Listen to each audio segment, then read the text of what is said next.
السلام علیکم ورحمۃ اللہ وبرکاتہ۔ اعوذ باللہ من الشیطان الرجیم، بسم اللہ الرحمن الرحیم۔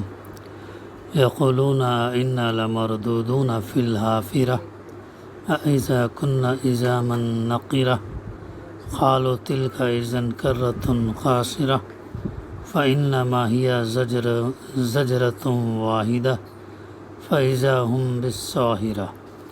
صدق اللہ العلی العظیم۔ رب اشرح لی صدری ویسر لی امری واحلل عقدۃ من لسانی یفقہوا قولی۔ یہ لوگ کہتے ہیں، یعنی منکرین و مشرکین قریش مکہ، یہ لوگ کہتے ہیں کیا واقعی ہم پلٹا کر پھر واپس لائے جائیں گے؟ کیا جب ہم کھوکھلی بوسیدہ ہڈیاں بن چکے ہوں گے؟ کہنے لگے یہ واپسی تو پھر بڑے گھاٹے کی ہوگی، حالانکہ یہ بس اتنا کام ہے کہ ایک زور کی ڈانٹ پڑے گی اور ایک یہ کھلے میدان میں موجود ہوں گے۔ سورہ النازعات کی تفسیر کا سلسلہ الحمدللہ جاری ہے۔ ابھی ہم نے آیت نمبر 10 سے آیت نمبر 14 تک کی تلاوت اور اس کی ترجمانی سماعت کی۔ گزشتہ اس صورت کا پس منظر اور ابتدائی 9 آیتوں کی تفسیر ہمارے سامنے آ چکی ہے۔ اس کے پس منظر میں مختصراً یہ بات آئی کہ اس صورت کا جو مضمون ہے، موضوع ہے، قیامت اور زندگی بعد موت کے دلائل ہیں، اور ساتھ ساتھ اس بات پر بھی تنبیہ کی ہے کہ اللہ کے رسول کو جھٹلانے کا انجام جو ہے کیا ہوتا ہے۔ نازعات کے معنی ہوتے ہیں سختی سے کھینچنا۔ یہ ابتدا یہ بھی جو ہے حضرت عبداللہ بن عباس رضی اللہ کا بیان ہے۔ یہ سورہ نبا یعنی عما یتساءلون کے بعد نازل ہوئی ہے۔ اس کا مضمون بھی یہ بتا رہا ہے کہ ابتدائی زمانے کی نازل شدہ صورتوں میں سے ہے۔ ابتدائی آیات میں یہ بتائی گئی ہے کہ اللہ سبحانہ و تعالیٰ نے قسم کھا کر یہ فرمایا کہ ان فرشتوں کی جو ڈوب کر کھینچتے ہیں اور آہستگی سے نکال لے جاتے ہیں، اور ان فرشتوں کی جو کائنات میں تیزی سے تیرتے پھرتے ہیں، پھر یعنی حکم بجا لانے میں سبقت کرتے ہیں، پھر احکام الہی کے مطابق معاملات کا انتظام چلاتے ہیں۔ جس روز ہلا مارے گا زلزلے کا جھٹکا اور اس کے پیچھے ایک اور جھٹکا پڑے گا، کچھ دل ہوں گے جو اس روز خوف سے کانپ رہے ہوں گے، نگاہیں ان کی سہمی ہوئی ہوں گے۔ مومنین کے تعلق سے یہ بات آتی ہے کہ جو ہے مومنین صالحین اس دن کے ہول سے محفوظ ہوں گے۔ سورہ انبیاء میں ان کے متعلق فرمایا گیا کہ وہ انتہائی گھبراہٹ کا وقت ان کو ذرا پریشان نہ کرے گا، اور ملائکہ بڑھ کر ان کو ہاتھوں ہاتھ لیں گے کہ یہ تمہارا وہی دن ہے جس کا تم سے وعدہ کیا جاتا تھا۔ اور اس کے مقابلے میں وہ کفار، فجار، منافقین پر جو ہے قیامت کے روز ہول طاری ہوگا، پریشان رہیں گے، اس کا تذکرہ ہے۔ اب اس کے بعد کی آیتیں ہیں جس میں فرمایا گیا یقولون انا لمردودون فی الحافرہ، یہ لوگ کہتے ہیں کیا واقعی ہم پلٹا کر پھر واپس لائے جائیں گے؟ اصل میں ان کو اس بات پر یقین نہیں تھا، ایمان نہیں تھا۔ قیامت اور آخرت کو یہ لوگ جھٹلاتے تھے۔ ان کی بات میں سمجھ میں نہیں آتی تھی کہ کیسے جو انسان ایک دفعہ مرنے کے بعد جب اس کا گوشت اور ہڈی سڑ گل کر جو ہے مل جائیں گے مٹی میں، تو یہ دوبارہ کیسے پیدا ہوں گے۔ اصل میں یہ لوگ اللہ سبحانہ وتعالیٰ کی قدرت کو پہچانے ہی نہیں تھے، تو جس کی وجہ سے یہ مسئلہ آیا ان کے سامنے۔ تو کیا واقعی ہم پلٹا کر پھر واپس لائے جائیں گے؟ اذا کنا عظاما نخرہ، کیا جب ہم کھوکھلی بوسیدہ ہڈیاں بن چکے ہیں گے، کہ اس کھوکھلی بوسیدہ ہڈیوں میں دوبارہ جان پیدا کیسے ہوگی؟ حالانکہ یہ چیزیں اس وقت یقین انسان کرتا ہے جب اسے اس بات پر ایمان ہو کہ اللہ سبحانہ و تعالیٰ ہر چیز کے کام کرنے کی قدرت رکھتا ہے، کوئی چیز اس کی قدرت سے باہر نہیں ہے۔ کن فیکون ہو جا اور وہ تمام چیزیں ہو جاتی ہیں، اس کے لیے اسباب کی، وسائل کی، اس کی ریزن کی، لاجک کی ضرورت نہیں، ہو جا اور وہ چیز ہو جاتی۔ اسی لیے تو وہ اللہ ہے۔ تو یہ ان کے اشکال تھے، یہ ان کے ڈاؤٹ تھے۔ کہنے لگے خالو تل کا اذن کرتن خاسرہ، کہنے لگے یہ واپسی تو پھر بڑے گھاٹے کی ہوگی۔ یعنی جب ان کو جواب دیا گیا کہ ہاں ایسا ہی ہوگا، تو وہ مذاق کے طور پر آپس میں ایک دوسرے سے کہنے لگے کہ بھائی اگر واقعی ہمیں پلٹ کر دوبارہ زندگی کی حالت میں واپس آنا پڑا تب تو جو ہم مارے گئے، گھاٹے میں رہیں گے، نقصان ہوگا ہمارا، اس کے بعد تو پھر ہماری خیر نہیں ہے۔ یہ ڈر بھی تھا انہیں، یہ خوف بھی تھا انہیں کہ اگر ایسا ہوا تو ہم جو ہے بہت پرابلم میں آئیں گے۔ پھر فرمایا جا رہا فَإِنَّمَا هِيَ زَجْرَةٌ وَاحِدَةٌ، حالانکہ یہ بس اتنا کام ہے کہ ایک زور کی ڈانٹ پڑے گی اور ایک یہ کھلے میدان میں موجود ہوں گے۔ قیامت کے منظر یہاں پر جو ہے نقشہ کشی کی گئی ہے، یعنی یہ لوگ اسے ایک مشکل سمجھ کر اس کی ہنسی اڑا رہے ہیں، حالانکہ اللہ کے لیے کوئی مشکل کام نہیں ہے جس کو انجام دینے کے لیے کچھ لمبی چوڑی تیاریوں کی ضرورت ہے۔ اس کے لیے صرف ایک ڈانٹ یا ایک جھڑکی کافی ہے، جس کے ساتھ تھی تمہاری خاک یا راکھ خاک کہیں پڑی ہو، ہر طرف سے سمیٹ کر ایک جگہ جمع ہو جائے گی اور تم ایک اپنے آپ کو زمین کی پیٹھ پر زندہ موجود پاؤ گے۔ اس واپسی کو گھاٹے کی واپسی سمجھ کر چاہے تم اس سے کتنا ہی فرار کرنے کی کوشش کرو، یہ تو ہو کر رہنی ہے۔ تمہارے انکار یا فرار یا مذاق سے یہ رک نہیں سکتی، ٹل نہیں سکتی۔ جو اپنے وقت پر متعین ہے وہ اپنے وقت پر جو وہ ہو کر رہے گی، چاہے اب تمہاری کہیں پر بھی تمہارے اعضاء بکھرے ہوئے ہوں، تو اللہ تعالیٰ جو اس دن تم کو پیدا کرے گا، تم کو دوبارہ اٹھائے گا، اور اللہ کے لیے آسان ہے۔ سور جب پھونکا جائے گا، جو روایات میں بات آتی ہے کہ پہلے سور میں جو پھونکا جائے گا تو تمام چیزیں جو ہے وہ ہلاک ہو جائیں گے، گر جائیں گے، ختم ہو جائیں گے، اور جب دوسرا سور پھونکا جائے گا تو پھر انسان کو ایسا محسوس ہوگا گویا وہ کسی کی آواز اپنے کان میں جو ہے سن رہا ہے، اور یہ سننے کے بعد وہ فوراً اٹھے گا، اٹھ کر جو ہے زمین سے نکلے گا، اور جب اسے احساس ہوگا کہ جو ہے یہ روز حشر کا دن ہے۔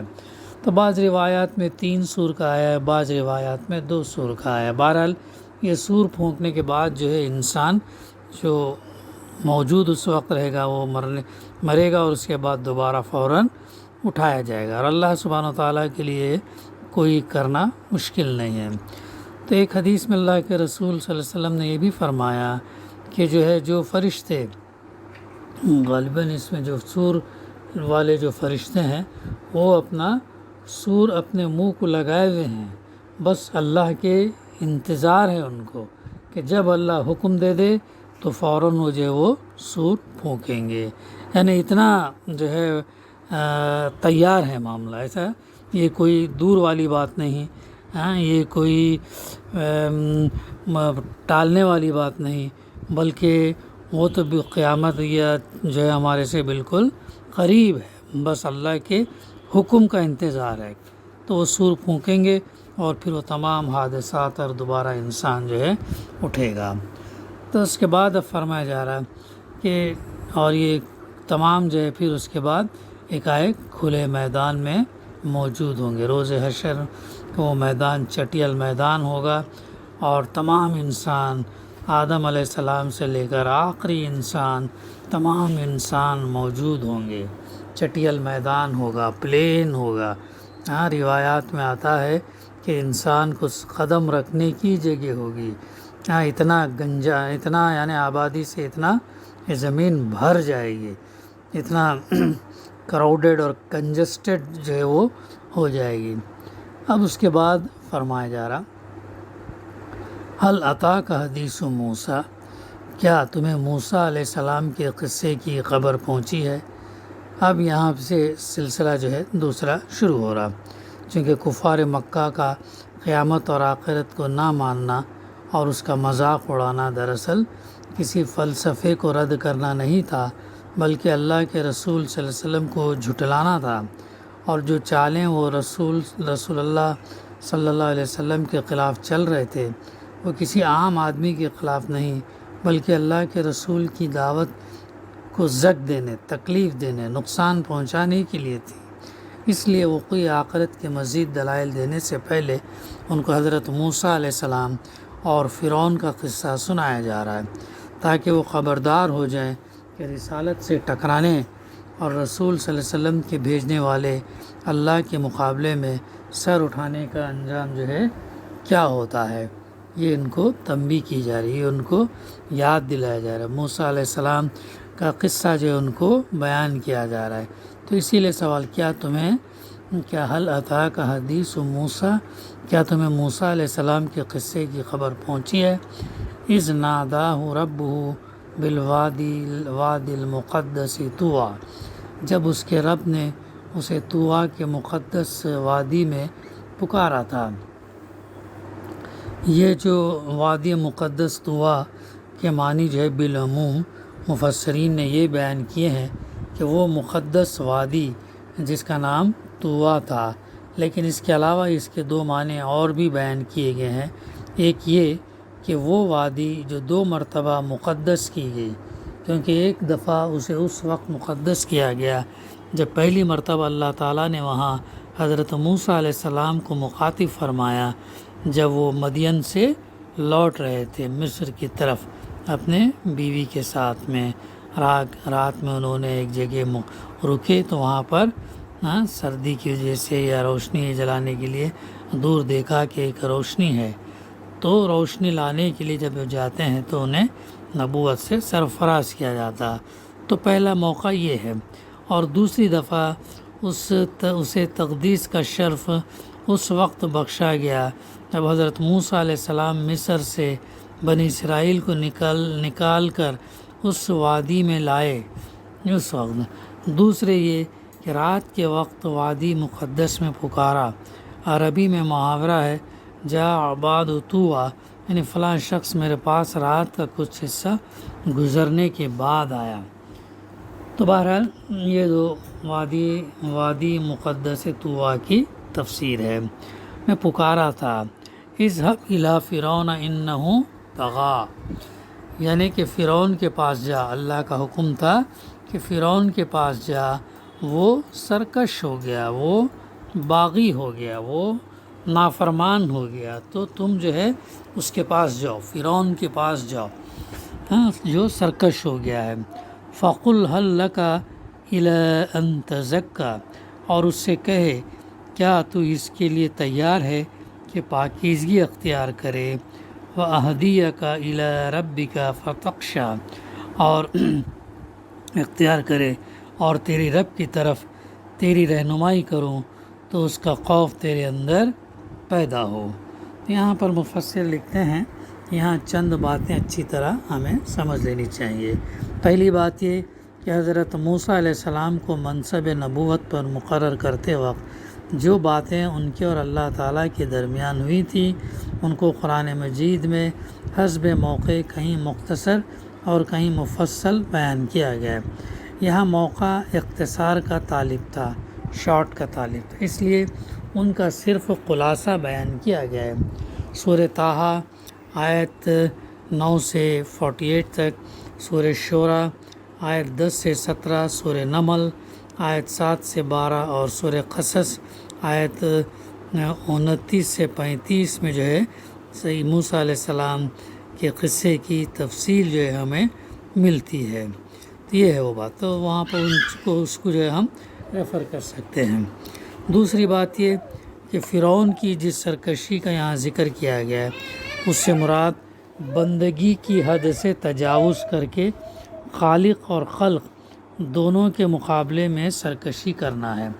خالق کے مقابلے میں اس کی سرکشی کا ذکر تو آگے آ رہا ہے کہ اس نے اپنی رعیت کو جمع کر کے اعلان کیا کہ میں تمہارا سب سے بڑا رب ہوں، اور خلق کے مقابلے میں اس کی سرکشی یہ تھی کہ اس نے اپنی مملکت کے باشندوں کو مختلف گروہوں اور طبقوں میں بانٹ رکھا تھا۔ کمزور طبقوں پر وہ سخت ظلم و ستم ڈھا رہا تھا، اور اپنی پوری قوم کو بیوقوف بنا کر اس نے غلام بنا رکھا تھا۔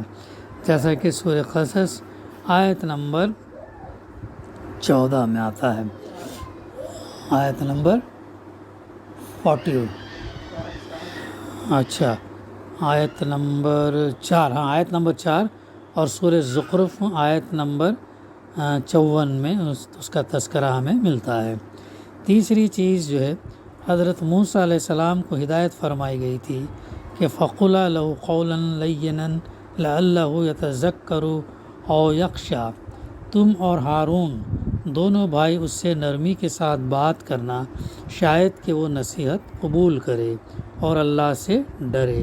سورہ طٰہٰ آیت نمبر 44۔